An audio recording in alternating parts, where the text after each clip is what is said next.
नमस्कार, मेरा नाम भगवान राव सालुंके, ग्राम बड़वी, तहसील महेश्वर, जिला खरगोन, मध्य प्रदेश से। मैं पिछले 7 सालों से जैविक खेती कर रहा हूँ। अभी तो फ़िलहाल मान के चलिए कि प्राकृतिक कर रहा हूँ। जब स्टार्टिंग की थी, जब जैविक थी, और अभी 3 सालों से पूरी प्राकृतिक रूप से खेती कर रहा हूँ। मेरे पास मात्र 6 बीघा ज़मीन है, कहे उसे तो 4 एकड़ ज़मीन है, जिसमें मैं शुरू में सब्जियां और दूसरी फसलें लेता था। लेकिन अभी 3 सालों से मैं केवल गन्ना, गेहूं, चना, हल्दी और मूंग ये फसलें लेता हूं। साथ में अरहर की दाल भी होती है, जो जिसकी बुआई हम मई में करते हैं और उसकी हार्वेस्टिंग फरवरी के आसपास हो जाती है। तो इसमें क्या है कि जो हमको फ़ायदा मिल रहा है आज के समय में, शुरू स्टार्टिंग में तो बहुत दिक्कतें आई थी, लेकिन आज के समय में हमें बहुत बढ़िया फ़ायदा मिल रहा है। सारी चीज़ें घर से ही, क्योंकि हम सारी चीज़ें की प्रोसेसिंग का काम घर पे ही करते हैं। जैसे अरहर लगाते हैं तो उसकी दाल हाथ गट्टी से घर ही बना के बेचते हैं। 200 रुपये किलो हमारी दाल बिकती है तुअर की, और 180 रुपये किलो मूंग की दाल बिकती है। 100 रुपये किलो गुड़ बिकता है, 300 रुपये किलो हल्दी बिकती है, गेहूँ 50 रुपये किलो बिकता है, और चने की दाल 120 रुपये किलो बिकती है।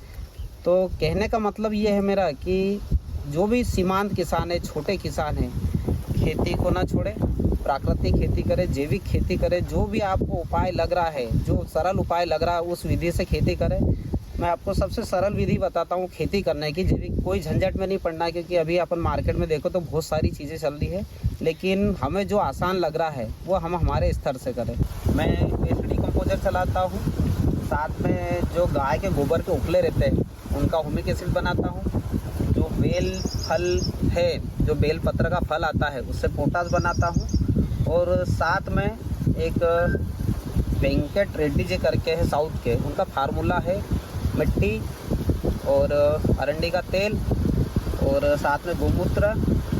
इन सारी चीज़ों का एक घोल बना के किसी भी फसलों पे अगर आप स्प्रे करेंगे तो आपको किसी भी प्रकार की कीट पतंगे कोई सी भी फसल में नहीं आएंगे। चाहे जैसी बीमारी हो, वो थ्रिप्स से लगा करके मकड़ी हो, वाइट फ्लाई हो, जो भी बीमारी है पूरी बीमारी ख़त्म हो जाएगी। और साथ में ये फसलों को न्यूट्रिशन देता है, क्योंकि उसके अंदर जो अरंडी का तेल है और जो आपके खेत की मिट्टी है उसमें बहुत सारे न्यूट्रिशन रहते हैं। तो उसमें नाइट्रोजन वगैरह सभी जो भी चीज़ें हैं सभी आपको फसलों को मिल जाएगी, और सारी बीमारियों का भी और सारे मान के चलो पोषक तत्वों की भी पूर्ति हो जाएगी। तो सबसे बढ़िया फार्मूला ये है। अच्छा, वो तरल है, वो लिक्विड बनाते हैं आप, 1 एकड़ में कितना छिड़काव करते हैं वो भी बताइए। उसको बनाने का कितने दिन रखना पड़ता है, थोड़ा उसकी विधि बता दीजिए। हाँ, इसका बनाने का तरीका मैं बताता हूँ आपको। इसका बनाने का तरीका कोई रखना नहीं है, कोई स्टोर नहीं करना है। आपको खेत में जाना है, 30 किलो मिट्टी निकालना है खेत की, ऊपर की परत 4 इंच परत हटा के नीचे की जो मिट्टी रहती है वो निकालना है, और उस मिट्टी में 700 ml तेल डालना है। उस तेल को हाथ से मिट्टी को अच्छे से मिलाना है, और वो मिलाने के बाद में उसको 200 लीटर के ये जो ड्रम दिख रहा है आपको, इस ड्रम में डालना है, और इसको आधे घंटे तक आपको हिलाना है। हिलाने के बाद में थोड़ी देर छोड़ना है उसको। उसके बाद में मटमेला जो पानी रहता है उसका आपके पंप में कपड़ा लगा के और उस मटमेले पानी भर के आप किसी भी फसल में स्प्रे करेंगे तो आपका ये मान के चलिए कि जो भी बीमारियां, सारी बीमारियां आपके खेत में है वो पूरी ख़त्म हो जाएगी, और साथ में आपकी जो फसलों को न्यूट्रिशन चाहिए वो न्यूट्रिशन भी मिल जाएगा। इसके साथ में आप अगर चाहें तो 5 या 10 लीटर के आसपास गोमूत्र भी डाल सकते हैं। तो गोमूत्र से भी नाइट्रोजन और बहुत सारी चीज़ें मिलती है, फास्फोरस वगैरह, वो भी आपको मिल जाएगा। तो क्या आप मतलब DAP यूरिया इसको हाथ नहीं लगाते? नहीं, मेरे को 7 साल हो गए। 7 सालों से मैंने सारी चीज़ें बंद कर दी है। DAP, यूरिया, पोटास, मतलब रासायनिक मार्केट जाना ही बंद कर दिया है। ये जो आप ड्रम देख रहे हैं यही मेरे यूरिया, DAP, पोटास और सारे तरीके के खाद है, जो स्प्रे में और साथ में ज़मीन के साथ में भी चलाता हूँ। इसमें वेस्ट डिकम्पोजर जो है वो हर पानी में, फसलों में मैं पानी के साथ में चलाता हूँ। वेस्ट डिकम्पोजर का तो सारे किसानों को पता है। एक वेस्ट डिकम्पोजर की जो डिब्बी आती है वो लेना है हमें, 2 किलो गुड़ लेना है और 200 लीटर पानी लेना है। ये घोल 8 रोज में तैयार हो जाता है। इसको हम पानी के साथ में भी चला सकते हैं और आप फसलों के ऊपर स्प्रे भी कर सकते हैं। तो ये आपकी मिट्टी को मुलायम भी करता है और साथ में बीमारी का प्रकोप भी कम करता है। अगर आपकी ज़मीन में फंगस फफूंद है तो इससे बीमारी का प्रकोप भी कम होता है। और बेल के बारे में थोड़ा बता दी, बेल का क्या महत्व है, कैसे बनाते हैं वो भी? पोटास के लिए हम करते हैं इसमें बेल फल जो आता है, जो बेल पत्र का फल ये पौधा आता है पेड़, उसका फल लेते हैं बेल फल, और उसको एक ड्रम में 15 किलो के आसपास, 200 लीटर के ड्रम में 15 किलो के आसपास बेल फल लेते हैं, साथ में 20 डिकम्पोजर लेते हैं और इसको 20 से 25 रोज़ सड़ाते हैं। सड़ाने के बाद में फिर प्रति पंप 1 लीटर बेल फल का रस डालना है और 14 लीटर पानी डालना है और फिर फसलों पे स्प्रे करना है। उससे पोटास की पूर्ति होगी और साथ में जो आपकी फसलों का स्वाद है उसका बेहतरीन स्वाद आता है, मतलब उसमें एक अलग ही स्वाद होता है। ये फ़ायदा है उसका बेल फल का। अच्छा, आप कह रहे थे कि ये बहुत सारे लोग जानते ही नहीं है कि जैविक और प्राकृतिक खेती में क्या अंतर है। और अब किसमें किसको भी सरकार कहती है जैविक खेती करो, कभी कहती है प्राकृतिक खेती करो, तो किसान कंफ्यूज है कि इस करे तो क्या करे हो। हाँ, नहीं, थोड़ा अंतर बताइए, दोनों में क्या फायदा है वो भी थोड़ा बता दीजिए। अंतर ये है, अगर हम जैविक, ऐसा देखिए जैविक और प्राकृतिक खेती में क्या अंतर है, ऐसे बोलिए। जैविक और प्राकृतिक खेती में ये अंतर है कि जो जैविक खेती होती है उसमें मार्केट में अभी बहुत सारी चीज़ें चल रही है कि जैविक उत्पाद ये है, जैविक उत्पाद वो, बहुत सारी चीज़ें चल रही है। तो जैविक चीज़ों पे नहीं जाना है, हमें प्राकृतिक पे जाना है। तो प्राकृतिक में क्या है कि जो भी चीज़ें हम घर पे बना रहे हैं उनको प्राकृतिक बोलते हैं, और जो आप मार्केट में जैविक के नाम से बहुत सारी चीज़ें चल रही है वो आपको मार्केट से उठा के लानी है। तो हमें प्राकृतिक खेती पे जाना, जैविक पे नहीं जाना है, क्योंकि जैविक में क्या है, जैविक के नाम से बहुत सारे कंपनियां फर्जीवाड़ा करके उनके उत्पाद बेच रही है। प्राकृतिक में ये रहेगा कि आपको जो भी आपके घर में उपलब्ध है, गाय का गोबर, गोमूत्र, उससे दूध, घी जो मिल रहा है उसका आप इस्तेमाल करो, और आपके पास में जो पेड़ पौधे हैं इनसे जो फल वगैरह मिलते हैं इनका रसायन बना के आप खेत में डालो। ये प्राकृतिक खेती है, मतलब आपको मार्केट जाने की कोई जरूरत नहीं। प्रकृति के साथ वाली खेती हो जो हाँ, बस वही है।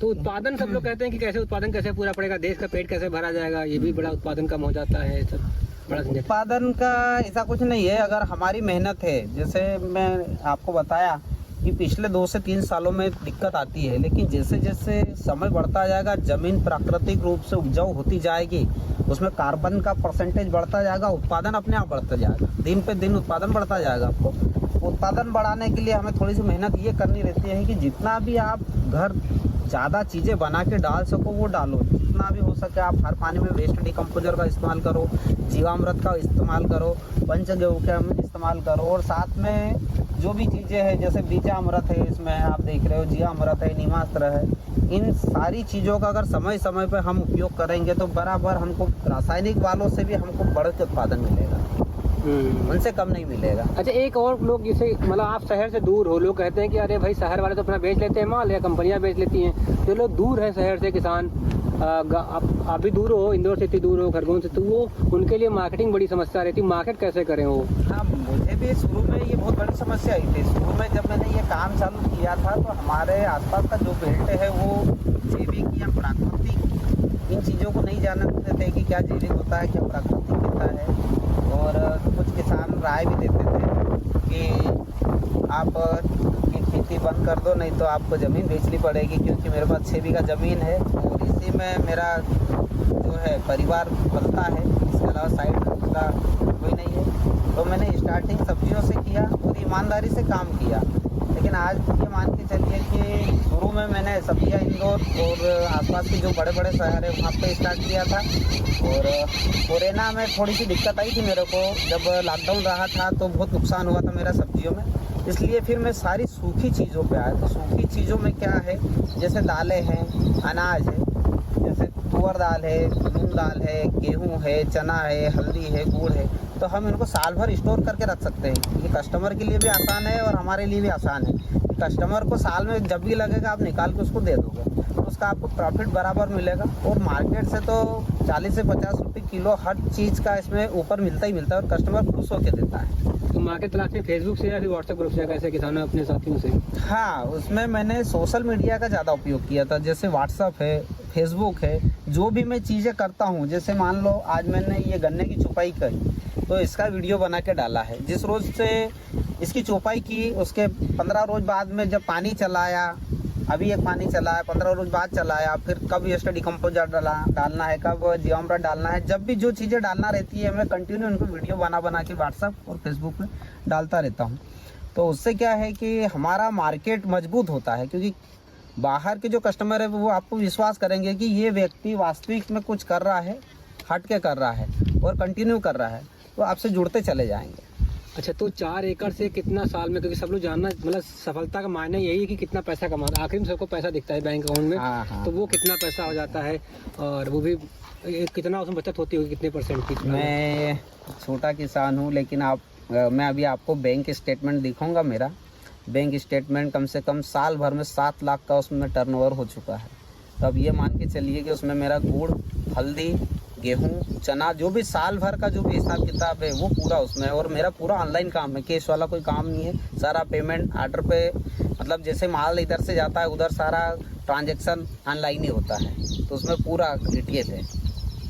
तो मैं अभी 4 बीघे से 6 से 7 लाख रुपए मतलब मेरा टर्नओवर है। और सूखी कमाई इसमें 3 से 4 लाख रुपए के आसपास में 50% निकाल लेता हूँ। हाँ, 50% कर लेता हूँ, क्योंकि इसमें लेबर खर्च भी है, दूसरे जो खर्च है इसमें वो भी लगते हैं, वो भी जुड़ते हैं।